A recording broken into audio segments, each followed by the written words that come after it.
Boa noite, boa tarde, bom dia. Nós estamos aqui no primeiro dia do nosso Acam Páscoa, a Igreja Presbiteriana do Parque dos Coqueiros. E hoje, para encerrar essa noite, nós temos aqui o nosso convidado para lá de especial, o pastor Jorge Noda.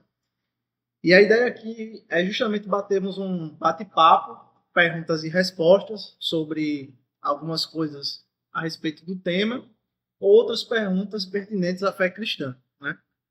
Pastor, satisfação ter o senhor aqui conosco. Seja muito bem-vindo. Eu gostaria que o senhor se apresentasse, dissesse quem é o pastor Jorge Noda, o que o pastor Jorge Noda faz e o que ele tem servido no reino de Deus. Então, meu nome é Jorge Noda, né? Sou pastor da Igreja Cristã da Aliança em Campina Grande, na Paraíba, e também sou professor de teologia, 38 anos. Tenho me dedicado mais ao ministério de ensino da palavra, especialmente na área de estudos bíblicos e teologia. Maravilha, pastor. Pastor, primeira pergunta, falando sobre o tema. Hoje o senhor falou muito a respeito dessa certeza sobre a volta de Cristo, né? E eu queria saber como essa certeza da volta de Cristo deve moldar a nossa vida hoje, na prática. O cristão hoje, como é que ele deve entender a volta de Cristo na realidade?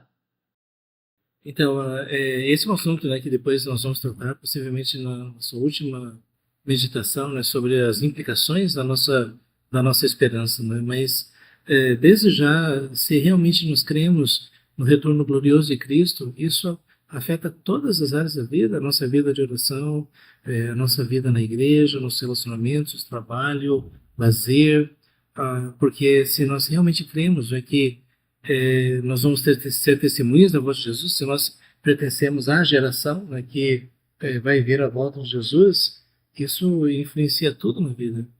E eu diria que, especialmente em nossa época, nós estamos vendo esse distanciamento dessas verdades fundamentais. Mesmo nas igrejas históricas e conservadoras, já não é tão comum nós ouvirmos falar sobre esses grandes temas do retorno de Cristo e a ressurreição dos mortos e a eternidade.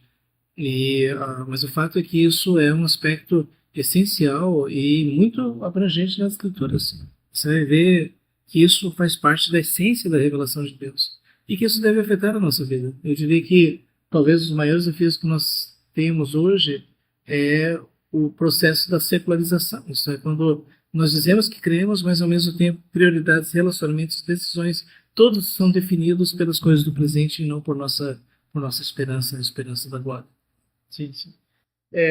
Relacionado justamente a essa primeira pergunta, mas já emendando numa segunda, por que tem muitas pessoas que ainda têm medo a respeito da escatologia, da doutrina das últimas coisas, né? Por exemplo, as pessoas ficam com medo do livro de Apocalipse. A gente estudou recentemente na EBD e muitas pessoas chegavam para a gente e diziam assim: eu tenho medo do livro do Apocalipse, tenho medo de ler o livro do Apocalipse. Então a vinda de Cristo, pastor, deveria causar medo ou deveria causar esperança? Essa é uma coisa interessante, né? Eu tenho ministrado sobre Apocalipse há muitos anos e eu diria que esse medo, de forma geral, é por causa da sua linguagem. Ali nós temos símbolos, né, que são muito distantes da nossa realidade concreta, como bestas e todas essas figuras, a meretriz e coisas desse tipo assim, e ao mesmo tempo toda aquela descrição de cataclismas e de guerras então é um livro assim que trata de situações que estão muito longe da nossa realidade. E me parece que o medo é, mas gente, será que nós vamos passar por tudo isso? Será que a gente vai ver essas coisas todas acontecendo? Mas o livro de Apocalipse ele foi escrito para fortalecer a nossa esperança, especialmente no momento de perseguição, de oposição ao Evangelho, né, que os verdadeiros seguidores de Cristo permaneçam firmes e fiéis, né, e não neguem a sua fé, especialmente diante da realidade de um sistema do mundo que força as pessoas a se adequarem, a se conformarem com esse sistema, né? Então, daí a necessidade que os cristãos eles possam compreender que quanto mais chegamos perto do fim, mais isso vai se intensificar, mais vamos ter que enfrentar a realidade da oposição, da perseguição, e que então nós precisamos estar preparados para isso. Então, o que eu tenho dito constantemente é que o livro Apocalipse significa revelação. E essa revelação é de Jesus Cristo. Foi Ele mesmo que entregou essa palavra para nós. Portanto, nós devemos receber com fé, com esperança e compreendendo que foi o Senhor mesmo que entregou para nós essa mensagem. É interessante porque quando a gente lê Tessalonicenses, a gente vê que os cristãos já daquela época esperavam o retorno de Cristo, né? E aí, até esperavam tanto, com tanta ansiedade, que alguns já largavam seus trabalhos, né, suas rotinas. E aí Paulo precisou escrever essa carta para justamente falar sobre isso. O Senhor vê a questão de muitos púlpitos hoje não trabalharem essa pregação, esse ensinamento, como algo que tem minado a fé dos crentes atuais. O senhor nota essa dificuldade nos púlpitos hoje de pregar a respeito disso? Eu diria que o fato de nós não pregarmos sobre isso significa que já não é uma coisa considerada importante, relevante, e que hoje em dia a gente vê esta tendência de se falar muito sobre como lidar com os problemas, os desafios da vida. E para mim isso chega perto do que nós vemos nas profecias realmente, de uma apostasia. A Bíblia diz que quando se aproximar o fim, o amor de muitos esfriará. E hoje nós vemos que muitas pessoas já não falam mais sobre discipulado, seguir a Cristo, viver plenamente a missão que Deus nos deu. E tudo isso denuncia que hoje existe uma compreensão diferente daquilo que nós vemos nas Escrituras. É por isso que há já características da apostasia, no sentido de que aqueles que se dizem cristãos já não estão mais abraçando, afirmando, ensinando aquilo que nós recebemos do Senhor. Ainda sobre pregação, quando eu venho de uma outra linha teológica, né, e quando eu passei para a linha reformada, ouvi algumas pregações meio no sentido puritano, tal, mais perto disso.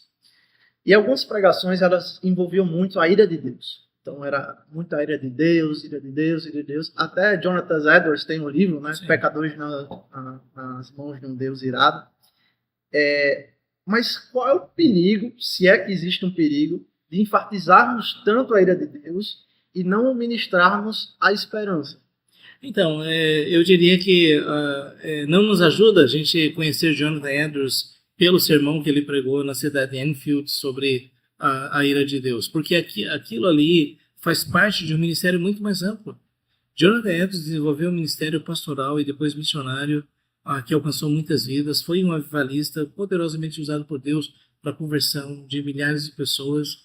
E quando você lê Jonathan Edwards, você percebe que a ênfase toda dele era a glória de Deus, era o amor de Deus, o livro dele, né, O Fim Último do Homem, não é? Que é glorificar a Deus e desfrutar dele para sempre.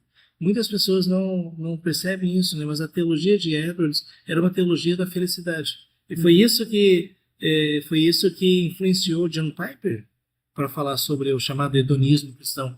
A gente criticou por não entender, mas o fato é que quando John Piper disse Deus é mais glorificado em nós quanto maior alegria nós encontramos nele, ele simplesmente está reafirmando aquilo que Jonathan Edwards falou. Se Deus é a fonte do todo bem, se Deus é amor em toda a sua plenitude, não existe nada que possa trazer maior alegria, maior felicidade do que a presença de Deus e viver para a glória de Deus. Por isso que quando nós falamos sobre a ira de Deus, isso deve ser colocado dentro do equilíbrio de todos os atributos de Deus. E eu tenho receio de que às vezes algumas pessoas podem tender a se tornarem legalistas e às vezes até mesmo implacáveis. Robert McCheyne, grande pregador escocês do século XIX, ele disse: se você consegue falar do inferno sem lágrimas, não fale. Porque quando nós falamos sobre pessoas que podem passar a eternidade longe de Deus, nós não falamos sobre isso com um senso de autojustiça, como se nós somos salvos, eles não são. Pelo contrário, um sentido de compaixão, de desejar ver essas vidas salvas e transformadas. Então, isso que você mencionou é importante. Nós vemos hoje em dia algumas pessoas que têm se sentido atraídas pela teologia da reforma, especialmente a partir do movimento dos puritanos. Mas eu posso garantir para você, Eu tenho estudado os puritanos já através dos anos. Infelizmente, muitas coisas que as pessoas estão dizendo hoje não refletem o que se chama de ethos dos puritanos. E é uma pena. Isso, eu até tenho dito, né, que algumas pessoas que as pessoas falam em nome do puritanismo não reflete aquilo que eles não endossariam. Certas questões que hoje pessoas estão trazendo em nome do puritanismo. Especialmente essa questão de uma atitude de maior intolerância e de rejeição e de julgamento. Isso não é o que nós vemos, especialmente no movimento puritano inglês, do final do século XVI e até meados do século XVII. Entendi. Tem algumas perguntas aqui que o pessoal está enviando para a gente. Acho pertinente a gente falar porque são temas do dia a dia que alguns não param para pensar e outros, quando param para pensar, não têm as respostas certas. A gente na UMP, de Barra dos Coqueiros, acabou que a gente estava debatendo sobre um tema de cremação. E aí surge a pergunta, né? Diante da certeza da ressurreição dos mortos, qual seria a perspectiva cristã diante da cremação? É errado cremar um corpo? Não é? Agora, veja bem, um corpo cremado não vai ser um impedimento para a ressurreição, né? Porque, na verdade, a maior parte dos seres humanos já se desintegraram e foram assimilados, né, como matéria orgânica no solo e tudo mais, né? Então, essa não é a questão, né? Mas se for cremado vai destruir. Como é que vai acontecer a ressurreição?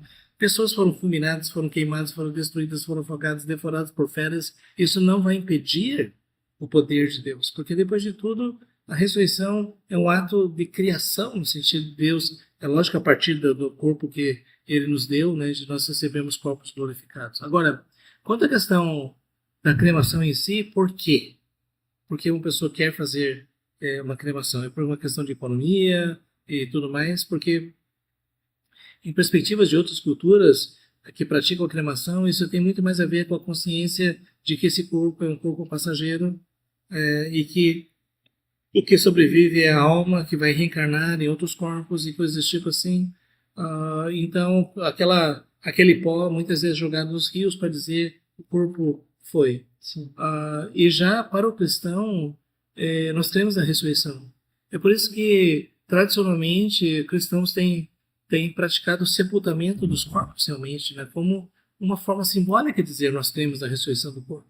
Ainda que, se uma pessoa for totalmente devorada pelas chamas, isso não vai ser um impedimento para a ressurreição dos mortos. Então, por isso que quem pensa em cremação tem que perguntar por quê? Por que cremação? Agora, existe um fator econômico aí, realmente, né? Porque, ao que parece, no final das contas, a cremação pode ser mais econômica do que manter, né, um espaço num cemitério, coisa assim. Mas, quanto a isso, se uma pessoa que diz cristã, disser, não, estou pensando que o meu ente querido faleceu, eu vou cremar.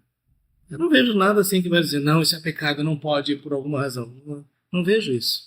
Por outro lado, também eu vejo que, na perspectiva cristã, é normal, natural pensar em sepultamento, mas isso não é uma coisa significativa. Só não vale pegar e jogar no mas, máximo, como se fosse uma perspectiva idólatra aí também. Não, na verdade, essa questão de espalhar e tudo, né, porque é uma coisa simbólica dizer que a alma daquele que morreu, ele se une ao rio do infinito, de Deus. Questão mística. Mas... E com respeito à doação de órgãos, então, tranquilo. Mesma coisa, não é? Na minha carteira eu tenho doação de órgãos. Mas como você não crê na ressurreição? Eu creio. Mas Deus vai devolver todos os órgãos e tudo mais, então não existe nenhum problema em doar, né? Você vai dizer assim, ué, vai para quê, né? E, na verdade, novamente, a maior parte das pessoas que já morreram já se decompuseram. É Deus que vai trazer tudo à existência. Agora o senhor estava falando sobre essa questão de ressurreição dos mortos e como nós vamos ter um corpo perfeito. Eu me questionei muito sobre essa questão do nosso corpo. Principalmente com relação às crianças. A gente sabe que crianças morrem, recém-nascidos morrem e tudo mais. Que palavra a Bíblia tem de consolo para pais ou pessoas que perderam essas crianças? Qual a palavra de esperança nesse sentido? Então, é impressionante como a Bíblia não fala diretamente sobre esse assunto. Eu sei que às vezes algumas pessoas dizem assim, deixar vir os pequeninos porque das tais do reino do céu, como Deus estivesse garantindo a salvação delas. Mas quando Jesus falou sobre isso, as crianças precisavam vir a Jesus para ouvir o Evangelho, para se arrependerem e crerem em Cristo. Então, é, é por isso que esse é um dos grandes silêncios. O grande teólogo reformado Charles Hodge, nesse aspecto, ele diz que como a Bíblia é silenciosa e muitas dessas perguntas que nós temos sobre as crianças, é sábio que a gente também não tente responder a partir daquilo que nós podemos especular. Eu concordo com a visão de João Calvino que nós devemos ir até onde a Bíblia nos leva. E se, por que Deus quis nos deixar sem respostas para essas questões, especialmente das crianças, então nós simplesmente recebemos isso como a sabedoria de Deus. Né? E agora, muitos entendem que, e o próprio Charles Hodge diz, né, que se uma criança recém-nascida ela morre, ela vai imediatamente para a presença de Deus e depois ela vai ressuscitar já, né, como uma pessoa glorificada. Né? Assim, mas qual é o texto bíblico? Nós não temos. Nem faixa etária. Nós não temos. Então, onde a Bíblia cala, eu creio que é mais sábio ficar calado do que tentar encontrar respostas. Entendo. Ainda nessa perspectiva sobre novo corpo, nova terra, a gente pode afirmar biblicamente que todas as coisas serão renovadas, certo? Que o universo será renovado. Então isso nos leva a crer que haverá um novo mundo onde nós viveremos. Hoje a ciência procura encontrar um novo planeta para que a gente possa morar, que tenha uma solução a respeito de água, não sei o quê.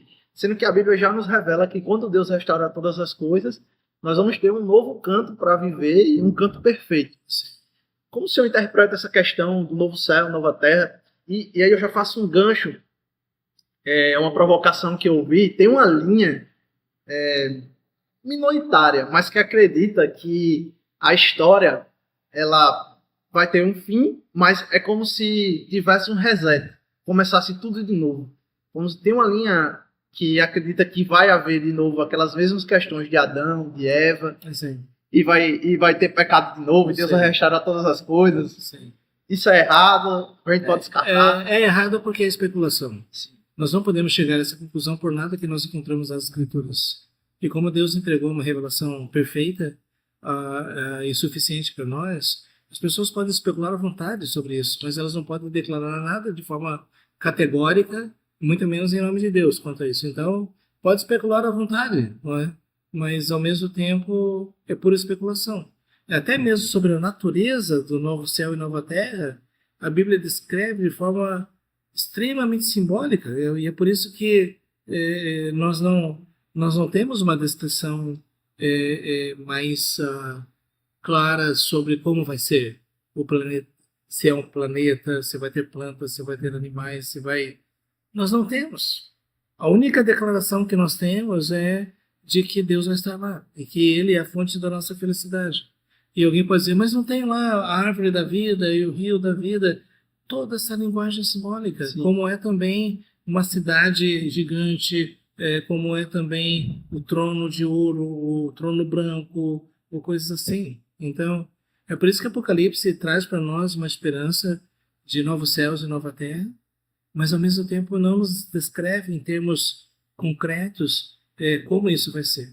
A ênfase de Apocalipse é que novos céus e nova terra vai ser um lugar onde os santos vão viver na presença de Deus por toda a eternidade e experimentar a presença de Deus. O céu é céu porque Deus está lá. Então, novamente, assim, nós podemos especular à vontade. Né? Nós temos pessoas que pensam que, bom, nós vamos ter cachorro, vai ter pet, sabe? Eu já vi alguns teólogos lidando com isso, né? Mas eu mesmo tenho dificuldades, né, em chegar a essas questões. Né? Eu costumo brincar que lá no céu e na nova terra, né, trazendo a brincadeira bem, que eu quero morar do lado de Bruno, que é meu cunhado, e a gente vai criar uns leões, uns tigres lá e vai estar tudo de boa, né? Isso é só uma especulação minha aí. Uma viagem minha aí. Agora eu que quero provocar. Porque eu entendo que na perspectiva reformada existe a perspectiva amilenista em que então não considera a possibilidade de um período de 1000 anos onde os animais selvagens vão habitar com as crianças e a cobra venenosa vai estar ali e tudo mais, né? Mas a descrição de Isaías me parece que fala sobre isso. Então, mesmo sabendo, né, que na perspectiva formada prevalece a visão milenista, para mim é aí que gera esse problema, porque se você não consegue pensar no mundo pacífico, onde o Messias reina e que essas coisas pessoas vão morrer com 100 anos, por exemplo. Mas isso é só uma provocação, na verdade, porque a partir do momento que nós não temos o conceito de um milênio no sentido mais concreto histórico, a gente precisa lidar com essas referências bíblicas que falam sobre essa realidade futura, né? Mas é essa questão de conversa entre irmãos, né? Nós cremos, estamos juntos, né? Vamos estar no mesmo céu. Que nos une é maior do que o que nos separa. Exatamente, aí pode conversar à vontade. Eu tenho dito constantemente assim, se você quiser conversar para nós aperfeiçoarmos nossas habilidades hermenêuticas e discutir de forma responsável e respeitosa, a gente conversa sem nenhum problema, né? O problema é quando alguém se torna dogmático demais e diz que uma certa perspectiva é heresia ou é melhor do que a do mundo. A gente, às vezes, quando fala desse tema de escatologia, a gente tem várias linhas diferentes. Sim. A gente tem o dispensacionalismo, pré-tribulacionismo e por aí vai. O senhor poderia dar uma pincelada, sei que é muito profundo, mas dessas correntes e qual a linha reformada ela segue? Então, hoje nós vamos ter, em termos de interpretação do Apocalipse, existe pelo menos 4 escolas e variações, né? A primeira delas é a preterista, que entende que uma boa parte do que nós temos de profecias bíblicas já se cumpriram no primeiro século, e, portanto, a gente não deve tentar encontrar alguma equivalência com fatos históricos que nós vemos hoje. Nós temos a perspectiva chamada histórica, que vê os cumprimentos através da história, como, por exemplo, até considerar certos ramos do cristianismo como manifestações do anticristo. Nós temos a visão idealista, que vê o Apocalipse basicamente como toda vez que a igreja estiver sendo perseguida, nós devemos ser fiéis, devemos compreender que vivemos debaixo da oposição de um sistema. E a perspectiva futurista, que entende que uma boa parte que nós temos em Apocalipse nós ainda vamos ver o cumprimento delas de forma histórica. E dentro da escola futurista nós temos a visão chamada dispensacionalista, e aí entra toda a discussão sobre o pré-tribulacionismo, se é que Jesus volta de forma secreta para arrebatar sua igreja, depois volta com a igreja no seu retorno, e pré-milenistas históricos que entendem que, na verdade, não existe um arrebatamento secreto, o arrebatamento vai acontecer na volta de Jesus. E todas essas interpretações, elas dependem muito da hermenêutica, como nós interpretamos profecias, como nós interpretamos símbolos, qual é o arcabouço ou a estrutura teológica que nós usamos para lidar com a revelação progressiva de Deus através da história. Então, muita gente boa, muita gente competente tem defendido as mais diversas teses sobre isso. Por exemplo, existe... recentemente eu estava vendo um comentário comentário de Apocalipse de uma pessoa dispensacionalista, e por falar nisso também existe o dispensacionalismo clássico, que divide o mundo em dispensações de forma bem mais definida, e o progressivo que vê as coisas acontecendo na pessoa de Cristo, mas ainda mantendo o pré-tribulacionismo, ainda mantendo o milênio literal com a prevalência do governo de Cristo sobre Israel. Tem uma série de questões aí. Então, eu creio que, primeiro, é importante nós concordarmos naquilo que é essencial, fundamental. E aí nós estamos falando sobre o retorno físico literal de Jesus, a ressurreição dos mortos, o julgamento final, céu e inferno. Essas coisas são inegociáveis. E nessas doutrinas, todos estão de acordo que isso vai acontecer. Quanto à forma, se vai haver um milênio literal ou não, muita gente competente diz que sim, outras dizem que não. Agora, eu diria, né, pessoalmente, que especialmente o dispensacionalismo enfrenta alguns desafios bem maiores em termos de hermenêutica, né? Sobre como defender esse arrebatamento secreto e coisas assim. Mas, novamente, isso é uma discussão. Nós temos, por exemplo, um dos maiores mestres da Bíblia da nossa época, Dr. John MacArthur, ele era um dispensacionalista progressista. Então, de alguma forma, ele acreditava, né, nessa questão de um arrebatamento secreto da igreja e tudo mais. Por isso que essa diversidade de escolas e perspectivas, eu creio que é uma grande oportunidade de nós trabalharmos aquilo que se chama de metodologia teológica. Como se interpreta a Bíblia? Sabe, por exemplo, você lembra que antigamente tinha a luta de espadachins? Sim. E que tinha todo tipo de regras. Você pode fazer isso, você não pode fazer aquilo. É uma espécie de embate entre cavalheiros.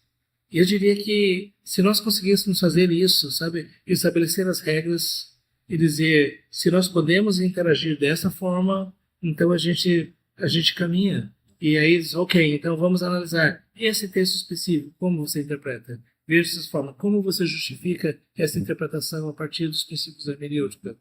E você, como você vê isso? Por que nós vemos de forma diferente? Quais são os melhores argumentos? Quais são os argumentos mais frágeis? Então, esse tipo de exercício ele é muito produtivo, porque a partir daí você não está somente dizendo eu sou contra você, mas estamos num processo de aprendizagem para aperfeiçoar as nossas habilidades de esgrima, no sentido de, no embate teológico, entenda de forma pacífica, a gente consegue crescer na interpretação bíblica. Por isso que eu fico um pé atrás com certos tipos de programas que colocam duas pessoas para se degladiar. E aí a pessoa vai lá e xinga o outro às vezes, e cristãos que eram para dar testemunho estão numa conversa, né, sem fundamento. É por isso que existe um autor americano, né, que ele fala sobre aquilo que ele chama de triagem teológica. E triagem teológica é você classificar assuntos que são essenciais e negociáveis e qualquer relativização em relação a isso é o abandono da fé. Existem alguns argumentos que são algumas ideias que são importantes, mas que nós podemos considerar de forma respeitosa. E existem coisas que são secundárias e que às vezes nem vale a pena trabalhar essas questões. Não é? Então, isso me faz lembrar de Dr. John MacArthur, aliás, Donnie Carson, que disse: se houvesse mais humildade e honestidade, haveria mais unidade. Então, o fato é que nem sempre exegetas são honestos e nem sempre são humildes. Então, se houvesse mais disso, talvez a gente estaria mais perto em termos do sentido dos textos. Isso tem, por vários anos, tem segregado a Igreja do Senhor, né? Essas questões, como o Senhor diz, que não nos une, mas nos separa. E aí você vê as rixas e grupinhos. E aí... Você sabe que em 2017, Kevin Van Hooser, né, um grande intelectual, intérprete da Bíblia, que nos ajudou a compreender melhor a relação com a pós-modernidade e tudo mais, ele reuniu um grupo de intelectuais para trabalharem juntos uma confissão de fé evangélica. E ele pensou nisso a partir da ideia de que católicos dizem que nós somos desunidos e fragmentados. E às vezes parece que é isso mesmo, né? Pois se pessoas começam um embate de uma forma desrespeitosa, agressiva e tudo mais, isso não é produtivo, né? Então eles conseguiram reunir representantes das mais diversas tradições, eu costumo até dizer de AAA, que é Assembleanos Anglicanos, não é? Para tentar encontrar um terreno em comum. Diretores de seminário, professores, teólogos e todos mais, e eles chegaram a essa confissão, essa declaração, não é, que foi publicada em 2017, né, mostrando as bases comuns que nós temos como evangélicos e que nós podemos reconhecer. E que, ao mesmo tempo, nós reconhecemos que existem tradições e outras coisas mais de cada denominação e que nós convivemos, né, com essas diferenças. É interessante que até o nome do documento é a Confissão de Evangélica Católica, né? Usando a palavra católica no sentido de universal. Isso verdadeiros evangélicos têm muito em comum.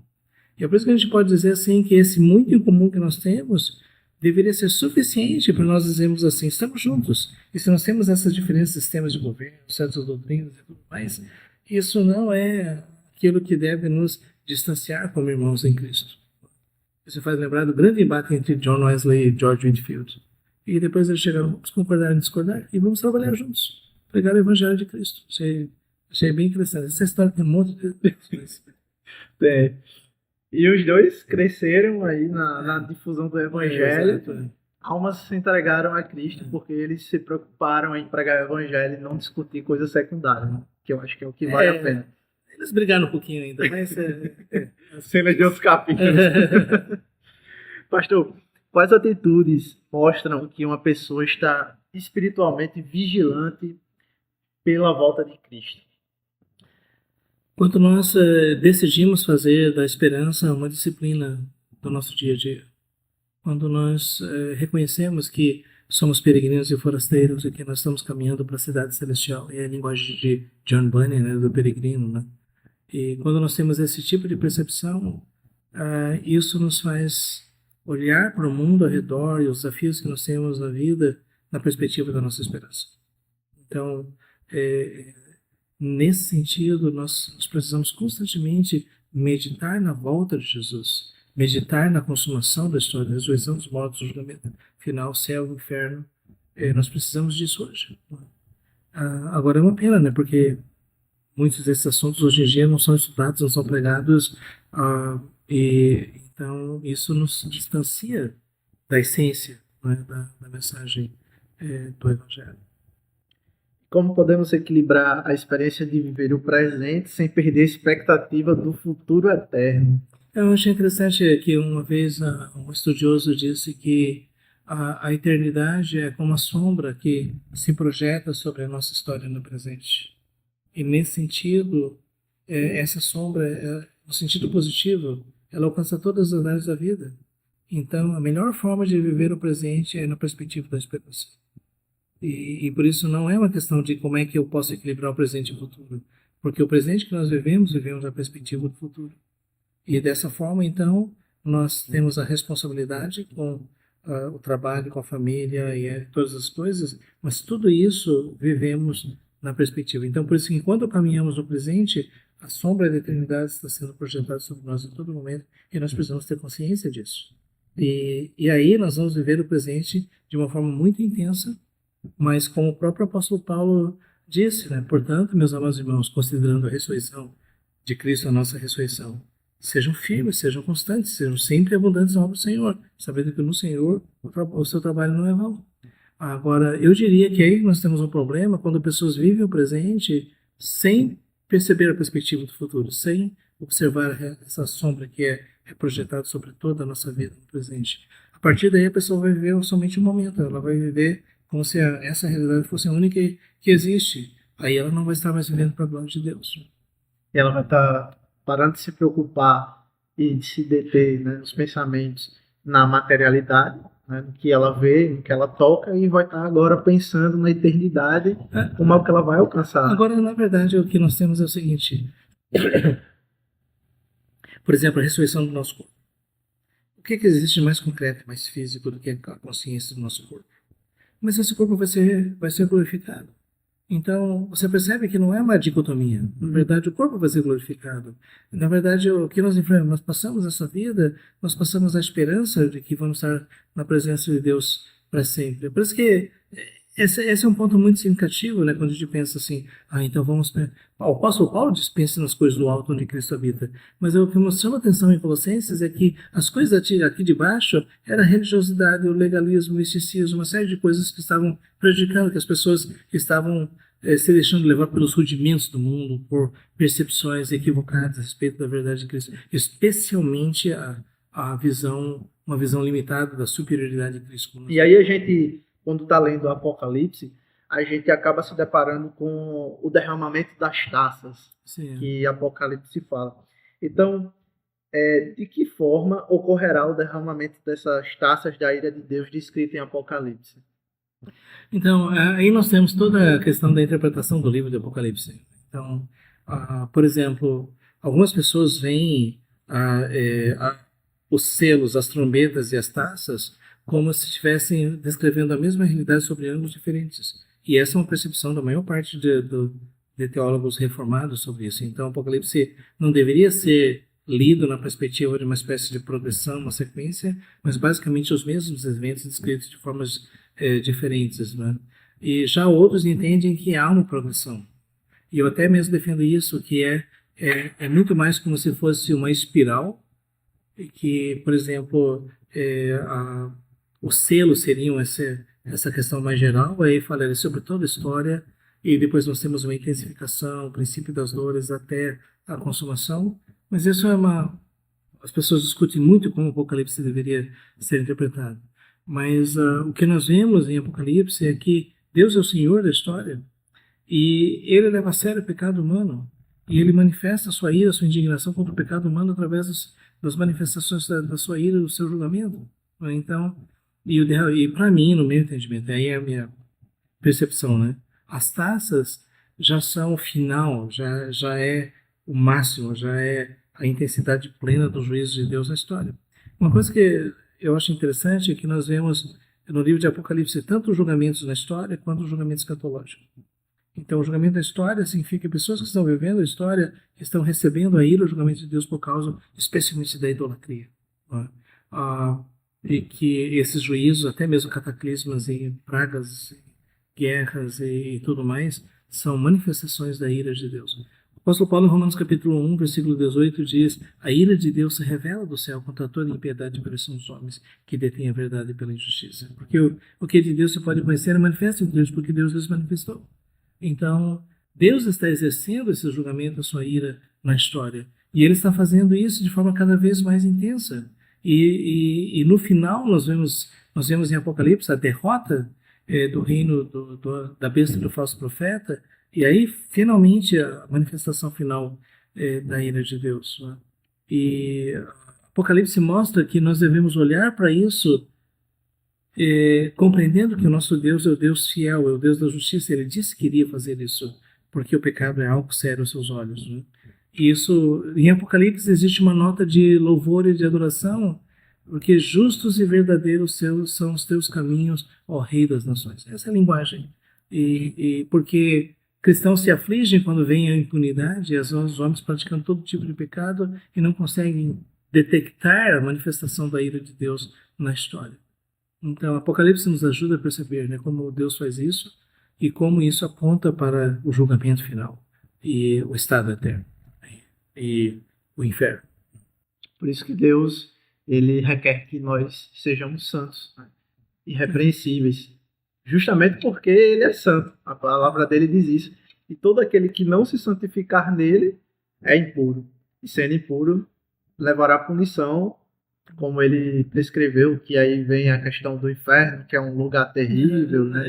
Uma coisa que eu acho interessante sobre isso, a linguagem de Apocalipse, é que aqueles que pertencem ao Senhor são os remidos do Cordeiro.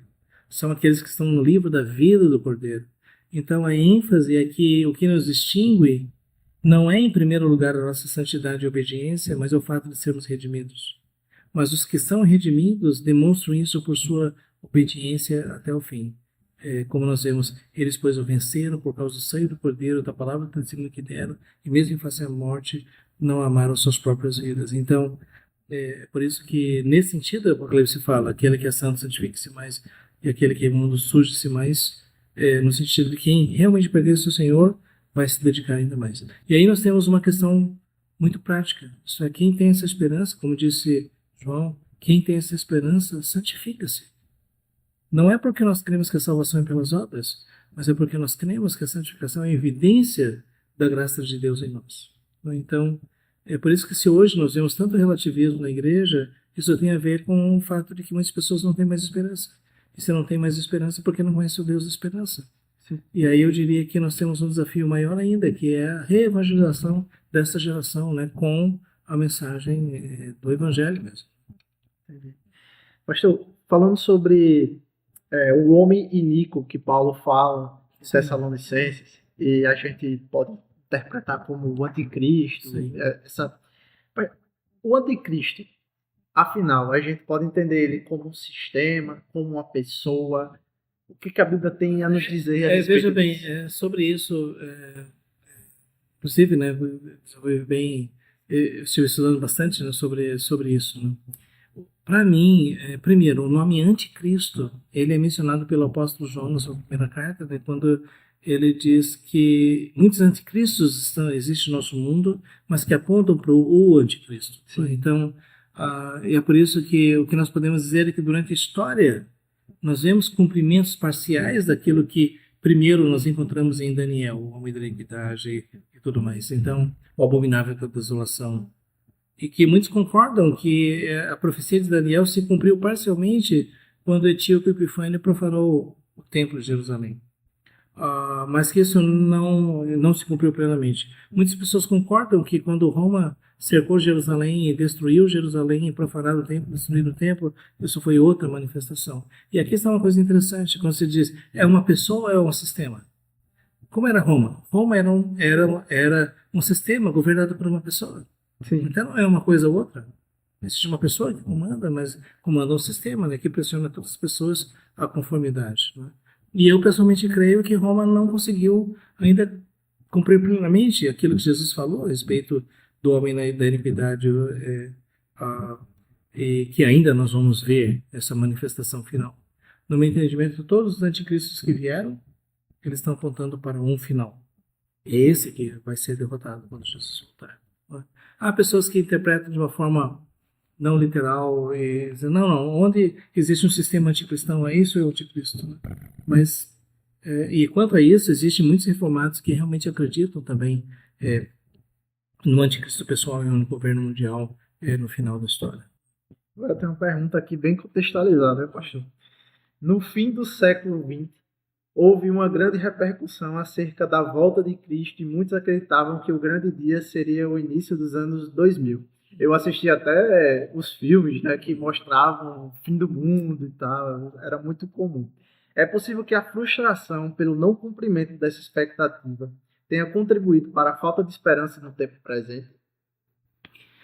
Veja bem, aquela questão toda do movimento do arrebatamento da igreja, os filmes deixados para trás e tudo mais, no meu entendimento, com todo respeito, eles prestaram um desserviço à teologia bíblica da esperança.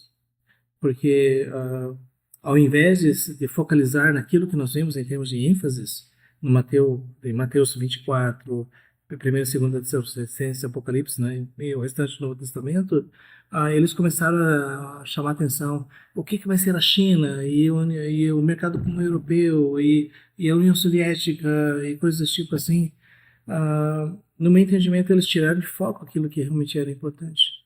Aí eu entendo porque muitas pessoas se tornaram muito céticas e às vezes assim perderam a empolgação por isso. Por outro lado, hoje a gente vê um movimento, eu diria que especialmente a partir de George Led, no seu comentário de Apocalipse e no seu livro Teologia do Novo Testamento, que ele trouxe uma proposta que agora tem influenciado pessoas como Wayne Grudem, John Piper, Donald Carson e diversos outros, que têm tentado trazer essa perspectiva de que uma teologia bíblica da esperança realmente precisa ser resgatada em nossa época.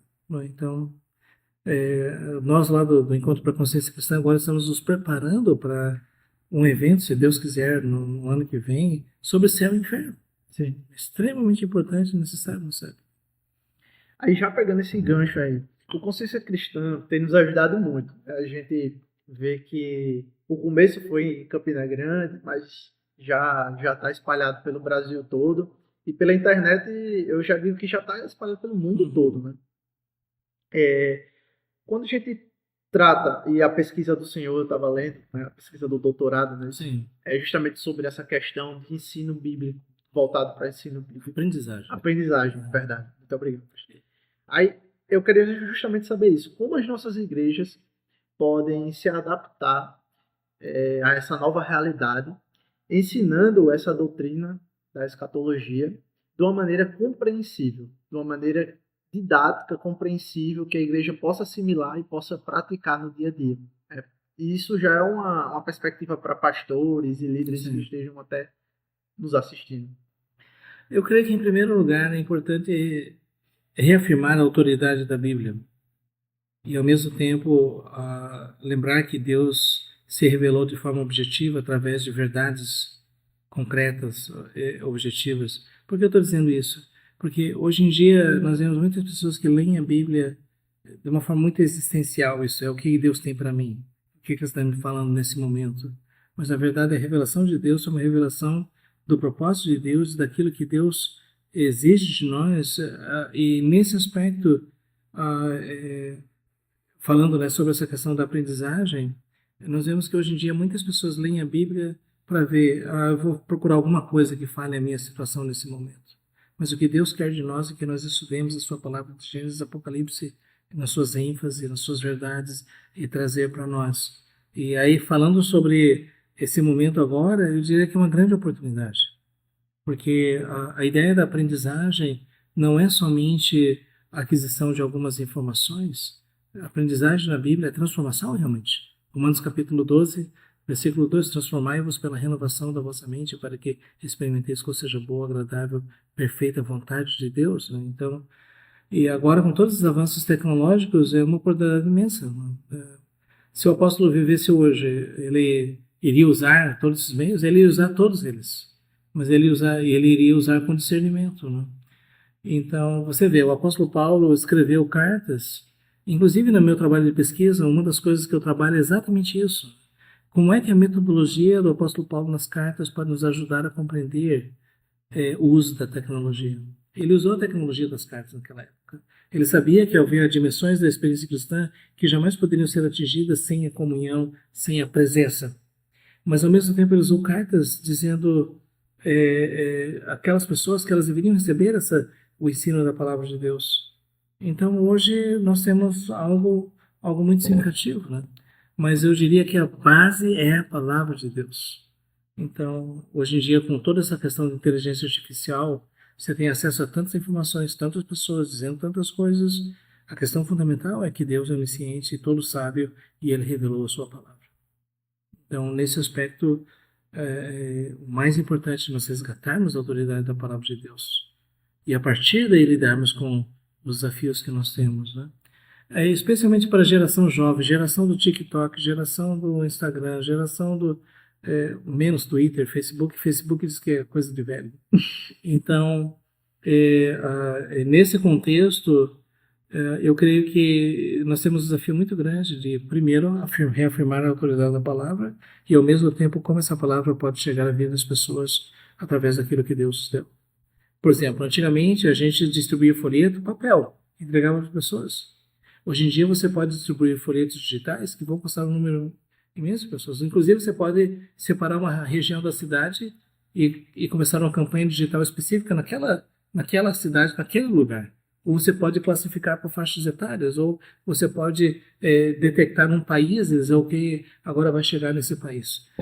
Eu estive participando do Congresso do Lausanne, que eles estiveram discutindo exatamente isso, sobre as estratégias digitais. Uma pessoa que estava ao meu lado era o líder do evangelismo digital da Associação Billy Graham.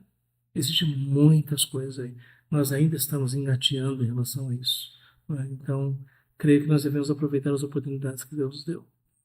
Até porque a evangelização é um dos sinais da volta de Cristo, né? Que o evangelho será difundido em todos os lugares. Então, você pode imaginar que hoje, né, se você tem uma antena, por exemplo, a antena do Elon Musk, em qualquer lugar do mundo o evangelho está chegando ali. Antigamente havia todas as barreiras, né, das fronteiras e tudo mais, né? E mesmo independente disso, mesmo em lugares onde há uma perseguição muito intensa, como na China, a igreja está crescendo. A igreja está crescendo no Irã, onde existe também uma violenta perseguição, né? Então, é por isso que a gente vê o evangelho avançando, realmente, né? Agora, talvez a minha preocupação é que aqui no Brasil a gente vê a igreja cada vez mais se deixando levar pela teologia da prosperidade, uma teologia humanista, uma teologia do aqui e agora. Isso é prejudicial, realmente, né? O senhor falou de um ponto que me tocou muito o coração. O senhor disse assim, muitos cristãos aqui do nosso país dizem que nós não vivemos uma perseguição. E talvez não vivemos uma perseguição porque nós não temos vivido o evangelho radical. O senhor poderia ampliar essa questão? Então, veja bem, o país ele é altamente relativista e corrupto. Você percebe assim, se uma igreja ela precisa fazer uma construção, precisa de uma permissão da prefeitura, coisas desse tipo assim, o funcionário vai dizer, tem um jeito fácil e difícil, qual dos dois você quer? Então, você entende? E aí a pessoa, não, a gente precisa fazer construção. Olha, então eu queria pedir, né, que se você puder fazer isso daqui, né, que nós temos um valor, que seria importante para nos ajudar. essas coisas todas. Né? Existem muitas pessoas que servem. Na perspectiva do Apocalipse, você não pode fazer isso porque você está cedendo no sistema. É melhor ficar sem prédio, sem terreno, do que aceitar os termos da sociedade corrupta. Existem pessoas que se envolvem com a política partidária e acabam entrando em esquemas e promessas e conchavos e coisas do tipo que jamais vão glorificar a Deus. Né? Então, é nesse sentido que a gente vê assim o desafio de viver a verdade do Evangelho. Você imagina só o que significa um comerciante que vai dizer: eu vou ser 100% honesto. Eu estava conversando com, por exemplo, pessoas da área dos mercados e tudo mais. Eles dizem que o nível de corrupção é altíssimo. Carne estragada, produtos vencidos, remarcados. A área da farmácia, de medicamentos e tudo mais, é uma máfia gigantesca. Farmácias que recebem remédios que foram receptados, né, por pessoas, caminhões e tudo mais. As pessoas estão cientes disso e vendem esses remédios. Pessoas em setores do governo, né, que aceitam o esquema até em níveis elevadíssimos de corrupção. O sistema financeiro, pessoas que querem se enriquecer rapidamente e aceitam burlar o sistema, e assim vai. Quer dizer, você imagina o que significa um cristão dizer: eu vou fazer aquilo que glorifica a Deus, eu sou um discípulo de Cristo. Isso vai gerar perseguição em larga escala. Muitas pessoas dizem: vocês não querem, vocês agora estão reagindo contra o sistema? Como assim? Pastor, e já para a gente caminhar para o final, quais os conselhos finais o senhor teria a dizer para nós cristãos? E aí o senhor pode ampliar esses conselhos para todas as faixas etárias, crianças, adolescentes, sobre como viver até que Cristo volte. Como a gente deve viver esse evangelho puro e simples, que C.S. Lewis, inclusive, tem um livro falando sobre isso, né? Então, eu creio que a primeira questão é fortalecer o nosso homem interior, no sentido do crescimento espiritual a partir do nosso coração. Eu diria que hoje uma das questões que eu observo é muito comum as pessoas falarem sobre conhecimento teológico e ação, mas poucas pessoas falam sobre a vida interior, que é a nossa experiência da graça de Deus e o crescimento à semelhança de Cristo. Se existe algo essencial, é isso, porque a Bíblia fala, a boca fala do que o coração está cheio, sobre tudo que você deve guardar, guarde seu coração, porque dele procede as fontes da vida. Então, se existe algo que nós precisamos hoje, é fortalecer a nossa vida interior, a nossa comunhão com Deus, o nosso processo de transformação através da palavra de Deus. Isso é significativo. Segundo lugar, essa questão de fortalecer a família. E, novamente, a gente vê essa desintegração da família e tudo mais, divórcio, separação, bíblicas, conflitos e tudo. Então, eu concordo com a frase, né, que famílias fortes você tem igrejas fortes. Mas hoje em dia nós vivemos uma fragmentação das famílias. Então, se existe algo que nós podemos fazer é fortalecer as famílias. Em terceiro lugar, igreja. Né? E uma das coisas que eu tenho observado é que depois nós tivemos esse encontro na Consciência Cristã falando sobre igreja, e uma coisa que eu percebi é que realmente nós precisamos muito refletir sobre o que significa ser igreja. Essa é uma ideia distante. Muitas pessoas estão olhando para a igreja como uma organização que fornece serviços religiosos, do que propriamente o corpo vivo de Cristo, o povo de Deus, a nação santa, a noiva do Senhor. Essa é uma questão que precisa ser resgatada. Outra questão também é sobre a compreensão da missão, porque algumas pesquisas mostram que 95%, 97% dos crentes não compartilham intencionalmente o evangelho com aqueles que não creem ainda. E que nós estamos vendo um crescimento significativo de igrejas que crescem por o que pode ser chamado de mobilidade de crentes. Crentes que estão numa igreja, mas que encontram outra que tem maior afinidade em termos relacionais e sociais e, portanto, estão ali. Mas falando sobre evangelismo, isso é, de conduzir pessoas que ainda não creem em Cristo a receberem Jesus como seu Senhor e Salvador, isso é muito mais significativo. Né? Então, e não somente aqui, mas a necessidade missionária ao redor do mundo. Por exemplo, no Japão, existe 0,3% de evangélicos. Cidades inteiras, populações inteiras não conhecem o Evangelho de Cristo. Então, e hoje o que nós vemos é que muitas vezes estão voltadas para si mesmos e perderam de perspectiva a obra missionária. Jesus disse: ergam os olhos e vejam os campos que já são brancos para a ceifa. E no meio de tudo isso, o que nós precisamos? Precisamos aprender a palavra de Deus, conhecer a Deus, porque essa é a base que nós temos para fortalecer mais. Pastor, muito obrigado pelo tempo precioso do Senhor. Nós ficamos por aqui, né? A gente ainda vai ter mais 2 dias tensos aqui de palestras e aprendizado com o pastor Jorge Noda, esse homem que Deus tem levantado. E que Deus os abençoe e até a próxima.